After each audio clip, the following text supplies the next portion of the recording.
Boom. But if you don't mind me asking, like, did you grow up with your dad? I grew up with my dad for the first 13 years of my life, 12, 13 years of my life, and then he passed around that time. I'm sorry. So around that time period where like that 12, 13 years old, when you really start to develop your teenage personality, like, yeah, I lost my father like right at that crucial time. Damn. As I said, sorry to hear that though. Mm-hmm. But at the same time, like, do you think that, like, I mean, obviously it affected you, not Mm-hmm. more so. But what I'm trying to say is, how do you think like it would have changed, like having your dad there for you? I mean, I think my life would be totally different right now.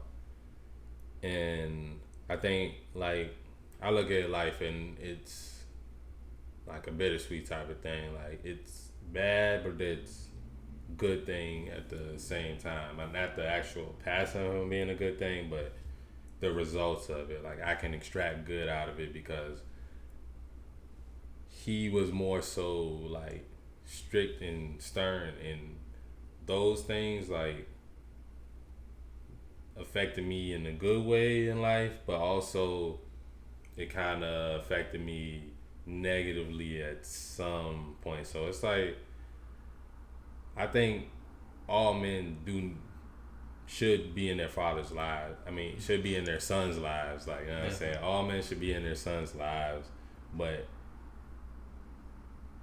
I think just having him for those years, it allowed me. And then I'm playing football, so I'm around strong male figures. I got other men in my life that I was lucky to have that. Because a lot of kids, if you don't have your father at all, you lose them, and you don't have those strong male figures, like actual real men that with, especially like family men, not just like niggas on the corner or niggas with money, street niggas and stuff like that. You got like real family men around you, like that's crucial to your development into being a man and not being one of these feminized, hush puppy, cotton belly people, men of today. I definitely feel that. I definitely feel that.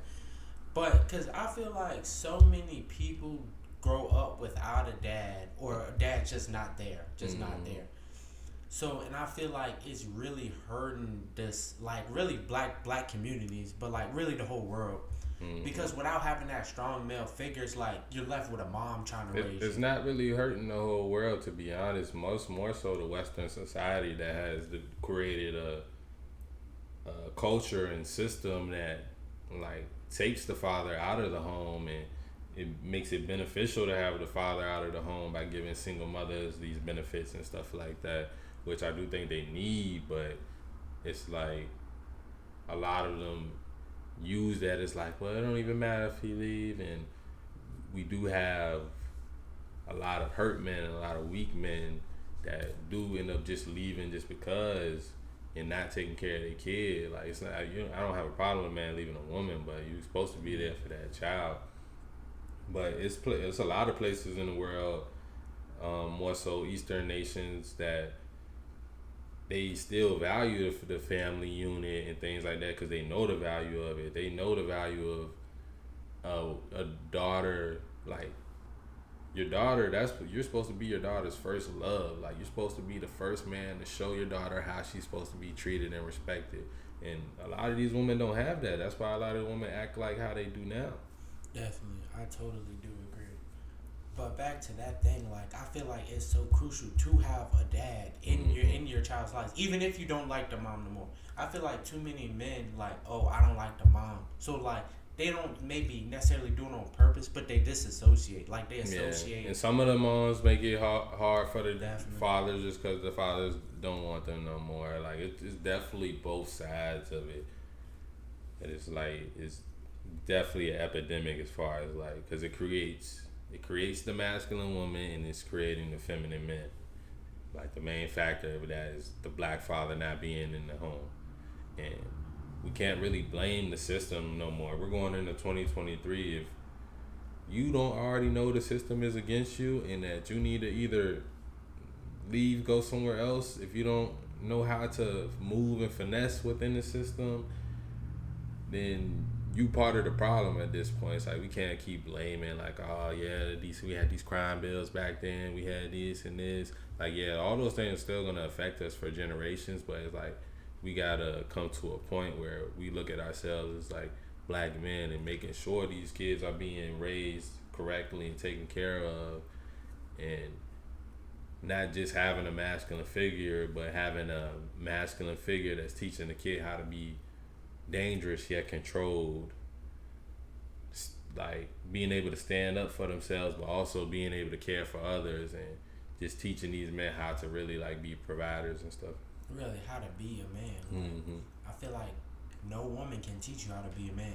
Yeah, just like if I was a man, if I have a daughter, like how am I supposed to teach her how to be a woman? The best thing I can do is get a woman I know that's a good woman that's gonna be able to teach my daughter how to be a woman. Definitely, and that's all you can do. So I feel like it's more so about like men, like black men in particular, taking responsibility. Like you was man enough to have sex with that woman, so you better be man enough to take care of that kid. Even if you don't like her, go to the courts, get custody, do something, fight, please, because like I feel like that's such a humongous problem. Like even growing up back in the day, how many dads did you meet? Like I like to be honest, only because I played football, I probably seen more dads than most kids around my age. But even then, like hold on, no. I'm talking like when you messing with a shawty, like oh yeah. That's another thing. Like not well, actually, see, I have a like as far as like my girlfriends, damn near all of them but one, but they all had their fathers. Some of their parents were separated, but then like I'm good at like picking like women that I want to be with. They all have like at least some sort of like father figure in their life, if not their real father. Definitely. Me personally, I mean, I say it's about 50-50. It was like 50-50 something, or like their dad's still there, but he's just not around. Yeah. Or like they text every here and there, but he's not like an adamant father figure in their life. And I feel like that messes up a lot of women. It's like how they treat other like guys in their life, period. Just for the simple fact, they might, not that they treat you different, but like you can tell. It's like, I can't explain it, but like you can tell. Like they're looking for that father figure and they don't know how, and they have anger for men and shit inside. That's the one. That's the one. Like they have unsolved traumas and stuff from, and a lot of them they might not even know that's what it is sometimes. Like I do certain things, I'm pretty sure I still do certain things because of certain traumas I had that I'm still unraveling and trying to figure out. But I be saying like for them too, it's like it's no excuse at a point. Like I know one girl, her mom died when she was young, and she was still using that as an excuse to basically be lazy and wake up and get high at 9 in the morning and go back to sleep. Like that's what she was doing, and she used her mom dying as like, oh, that's why I do this.